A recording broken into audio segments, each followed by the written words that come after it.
सोचिए, एक ही पौधे में इतनी अलग अलग खूबसूरती छिपी हो सकती है कि पहली नजर में आपको लगे ये चार अलग दुनिया के पौधे हैं। लेकिन कहानी अभी शुरू हुई है, क्योंकि इनमें से एक की असली खूबसूरती फूलों में नहीं बल्कि उसके शरीर में छिपी है। आज हम बात करेंगे एडीनियम की चार बेहद खास फॉर्म्स की, स्वाजिकम, ओबिसम केनिया, नोवा टैंजानिया और अरेबिकम टावर की। और आखिर तक सुनिएगा, क्योंकि इन चारों में एक ऐसी बात है जो इन्हें सिर्फ पौधा नहीं बल्कि कलेक्टर के लिए एक जुनून बना देती है। सबसे पहले आते हैं एडीनियम स्वाजिकम पर। इसे देखते ही सबसे पहले जो चीज ध्यान खींचती है वह है इसका अलग अंदाज। इसका ग्रोथ पैटर्न और फूल दूसरे आम एडीनियम से काफी अलग दिखाई दे सकते हैं। खासकर जब पौधा अच्छी धूप में मैच्योर होता है तो इसकी पूरी पर्सनैलिटी ही बदल जाती है। और यहाँ एक छोटी सी दिलचस्प बात है, एडीनियम को लोग अक्सर सिर्फ फूलों के लिए खरीदते हैं, लेकिन स्वाजिकम को करीब से देखने वाला व्यक्ति धीरे धीरे समझता है कि इसकी खूबसूरती सिर्फ ब्लूम में नहीं है। इसके पत्ते, ब्रांचेस और पूरा प्लांट स्ट्रक्चर मिलकर इसे एक अलग कैरेक्टर देते हैं। यानी ये सिर्फ फूलों का पौधा नहीं है। अब जरा सोचिए, अगर यही पौधा आपके गार्डन में किसी दूसरे एडीनियम के पास रखा हो तो बिना फूल के भी आपकी नजर उस पर क्यों जाएगी? यही इसकी खासियत है। और अब कहानी थोड़ी और इंटरेस्टिंग होती है।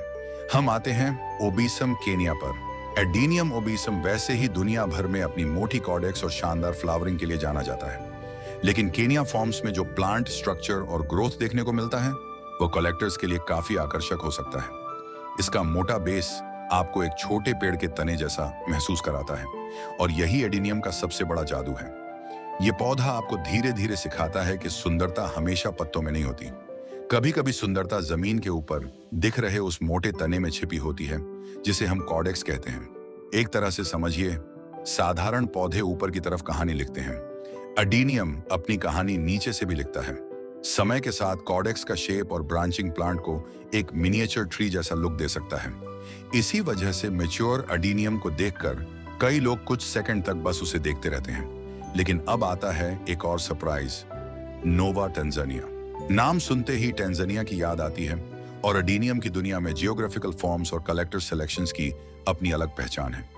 नोवा टैंजानिया का आकर्षण भी उसके ओवरऑल स्ट्रक्चर, कैडेक्स और फ्लावरिंग पोटेंशियल को लेकर कलेक्टर्स में देखने को मिलता है।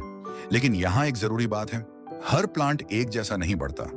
एक ही नाम के दो पौधों में भी शेप, ब्रांचिंग, फूल और ग्रोथ स्पीड अलग हो सकती है। इसलिए केवल नाम देखकर पौधे की पूरी क्वालिटी तय करना सही नहीं है। असल मजा तब शुरू होता है जब आप खुद उसे ग्रो करते हैं। आप एक छोटा पौधा लगाते हैं, कुछ महीने बीतते हैं, फिर एक दिन अचानक देखते हैं ब्रांचेस का शेप बदल रहा है, कॉर्डेक्स मोटा हो रहा है, और वही छोटा पौधा धीरे धीरे एक मिनिएचर स्कल्पचर जैसा दिखाई देने लगता है। यही वजह है कि एडीनियम गार्डनिंग सिर्फ गार्डनिंग नहीं रहती, ये पेशेंस की भी एक कला बन जाती है। और अब आते हैं उस नाम पर जिसे देखकर कलेक्टर्स की क्यूरियोसिटी और बढ़ जाती है, अरेबिकम टावर। एडीनियम अरेबिकम अपनी मोटी कॉर्डेक्स, कॉम्पैक्ट स्ट्रक्चर और बॉन्साई जैसे अपीयरेंस के कारण पहले से ही बहुत लोकप्रिय है। लेकिन टावर फॉर्म का चार्म थोड़ा अलग है।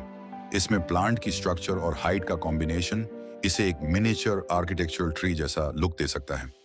इसे देखकर ऐसा लगता है जैसे किसी ने एक बड़े पेड़ को छोटा करके पॉट में रख दिया हो, और यही बात इसे खास बनाती है। लेकिन ध्यान रखिए, एडीनियम को सिर्फ पानी देते रहना इसकी केयर नहीं है। यहाँ एक कॉमन मिस्टेक होती है। लोग सोचते हैं पौधा ट्रॉपिकल है तो पानी भी खूब चाहिए, लेकिन एडीनियम का कॉर्डेक्स पानी स्टोर करने में मदद करता है। इसलिए अच्छी ड्रेनेज बहुत जरूरी है। मिट्टी ऐसी होनी चाहिए कि पानी रुककर जड़ों को नुकसान न पहुंचाए। और सनलाइट, एडीनियम को अच्छी रोशनी और पर्याप्त धूप पसंद है। हालांकि किसी भी प्लांट को